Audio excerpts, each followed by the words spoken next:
Should have given y'all a more detailed view and description of the 579 and the controls. I know a lot of people want to know exactly what controls do what. Sometimes they're trying to find out how to use their windshield washer or how to set their cruise or whatever, and I'll give you a little more detail in this today. But most of it is pretty simple. There's a few things that are kind of tricky, but the cruise control right here on the steering wheel, if you push this button here, that will start your cruise control, and you can push resume if you've had a speed already set in. When you hit your brake, it will click off and you can push that resume, and that will set you right back to your speed, or you can just set it to whatever you want to. Of course, we can idle up the truck this way too, and so that's how you set your cruise. You do have lighting controls, as I've said before on here. You have computer setup controls right here, and your dash. You can change some of your gauges. You can put some gauges on, take some off with just this wheel right here. But the computer screen itself, you actually can look at and get into the menu. And like I said, you have music controls. So there's a few little controls here that you can mess with and check out. I like to see all my gauges, that way I know everything that's going on all the time. So I keep that set up there. Of course, you got your light switches, which is pretty easy to understand there. And down here you have a test switch down here, which will do a diagnostic test. It will go through all of your electrical and lighting and everything. It'll check all your lights. It'll check, test the computer, make sure everything's good, all that kind of stuff. So you can hold this up and check that. You have your work lights right here, and your emergency four-ways right here,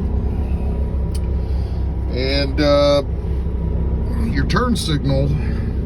You do have your windshield washer on the 579 Peterbilt. You do have your windshield washer. You just push this in, and that's how you get your windshield washer to work. And of course, your windshield wiper settings. And over here, very important, your drive, neutral, reverse, it's all right here.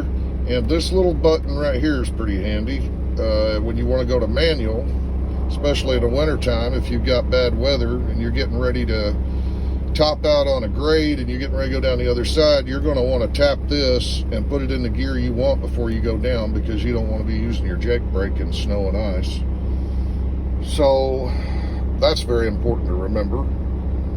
And you got your hand valve, so that hits your trailer brakes for you, and that's a very good item to have on a truck. I think every truck should have one, but I know they don't.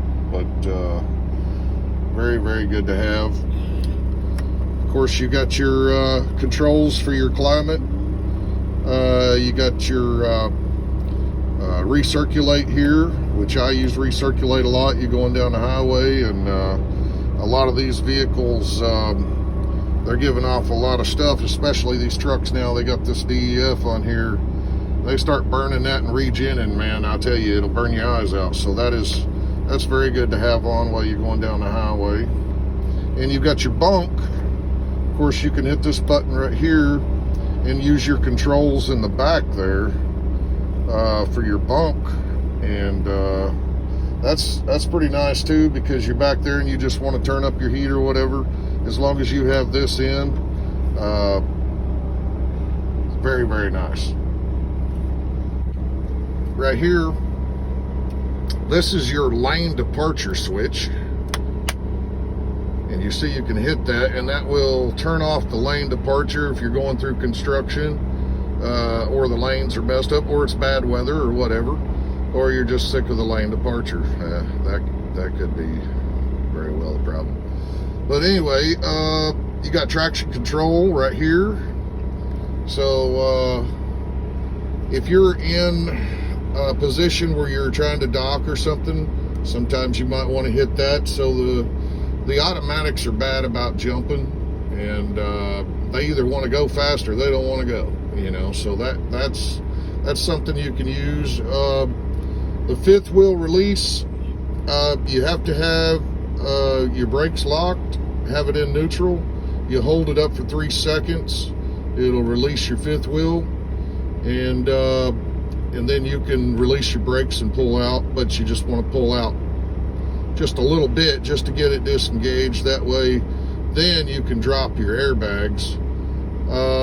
You want to drop your airbags before you pull completely out from underneath the trailer, otherwise you can tear up the suspension. So you just want to pull out and get disengaged from the kingpin there, and then you want to lower your airbags and then pull the rest of the way out, you know. You can slide your fifth wheel right here. Of course, you got to have a trailer. You know, you got to have a trailer connected and your brakes locked, and then you can slide your fifth wheel, and then you can lock in your tandems here, which in the wintertime is pretty nice. You can get all of your tires moving at one time. That's something you really need. Not only that, if it's bad weather and you're in a parking lot, you can lock this in and lower your airbags, and a lot of times that will give you even more traction. So